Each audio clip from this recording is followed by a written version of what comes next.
මාම කිච්චක්. හරි. නායක මේක සත්‍යම සිදුවීම. දැන් සමහර අය මේ කතිකාවක් අරගෙන යනවා මේ ලංකාවේ බුදුහාමුදුරු ඉන්නවා. නැත්තම් ඒ තියෙන්නේ ගඩොල් ගොඩවල් බලන්න. ඇත්තටම නායකතුමා ඉන්දියාව කියන්නේ අවුරුදු 600ක් බුද්ධ ධර්මයේ නැති වුණා. ඒ කියන්නේ මොගල් අධිරාජ්‍යය විසින් ආක්‍රමණය කරලා සම්පූර්ණ බෞද්ධ විහාරස්ථාන ඔක්කොම කඩලා දැම්මා. ඒ අවස්ථාවේ අපි ලංකාවෙත් ඒ සිදුවීම වුණා. මොකද අපිට ගුවන්වැලි සෑය වගේ මහා ස්තූපයක ගස් පැලවුණේ අන්න ඒ කාලේ. අපේ ලංකාවෙත් බෞද්ධ විදිය නම් කවදාකවත් ගුවන්වැලි සෑය වගේ විශාල ස්තූපයක ගස් පැලවෙන්න කිසිම හේතුවක් නැහැ. ඒ වගේම ඉන්දියාවෙත් සම්පූර්ණ වේද විලාසන පොළොවටම සමතලා වුණාට පස්සේ පුරාවිද්‍යාවේ කනින්හෑම් කියන පුරාවිද්‍යාඥයා මූලිකත්වයෙන් පුරාවිද්‍යාවේ යටි තිබ්බ නටබුන් උඩට එකතු කරලා ගඩොල් වලින් අපේ ලෝකවාසී බෞද්ධයන් දකින්න බලන්න සැලැස්සුවා. ඒක තමයි මේ ගඩොල් ගොඩවල් බලන්න යනවා.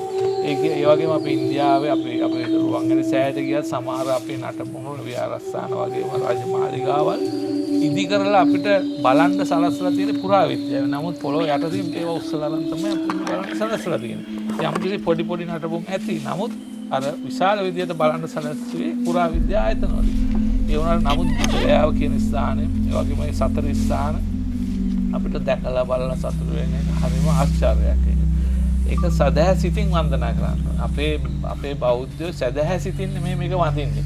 සදහැ එදා බුදුහාමුදුරුවෝ මහා පරිනිබ්බාන සූත්‍රයේ දේශනා කරුවේ සදහැවත් සිතින් වන්දනාමාන කරන්න ඕන ස්ථාන 4. ඉතින් අපේ අය යන්නේ විවිධ විදියට වෙන අරමුණු වලින් වුණත් අපි ශ්‍රද්ධාවෙන් වන්දනා කරපුවාම මරණයෙන් පස්සේ සුගතිගාමී බවට පත් වෙනවා කියලා බුදුහාමුදුරුවෝ දේශනා කරුවා පිරිනමන පෑමට පෙරම ආනන්ද හාමුදුරුවෝ.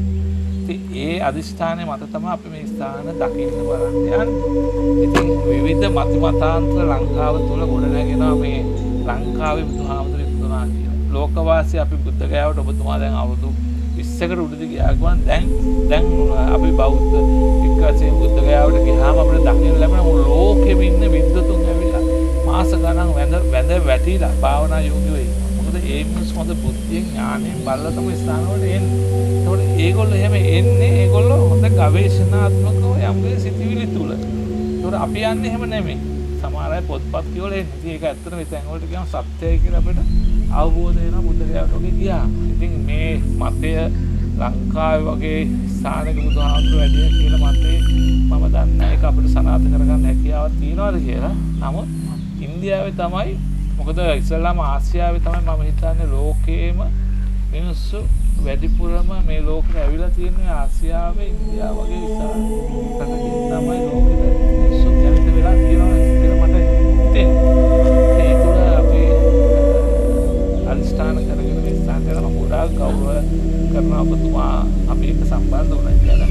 දැන් ඔබතුමාට ආයේ මේක මම හිතන්නේ දැන් අපේ වයස සීමාවත් එක්ක ආයේ කාලෙකුත් අපිට මේක ගැන හිතන්න නැහැ. මම ඔබතුමාගේ හොඳම අවස්ථාවක සම්බන්ධ වුණා කියලා අපි දෙන්න ඕනයි මහත්තයා ගොඩක් සතුටු වුණා ගෙදර ගිහිල්ලා. මොකද ඔබතුමාගේ වයසත් එක්ක ඔබතුමා මේ ස්ථාන වලට අපි රැගෙන යන අපිට අවස්ථාව හම්බ වෙන එක අපි දෙන්න කරන ලොකු දෙයක් හැටියට අපි ඒක දකින්න. මොකද ඔබතුමාත් අපේ ආදිවාසී නායකතුමා අපි යනවා කියලා. මට පොඩි ගැටලු ටිකක් තියෙනවා.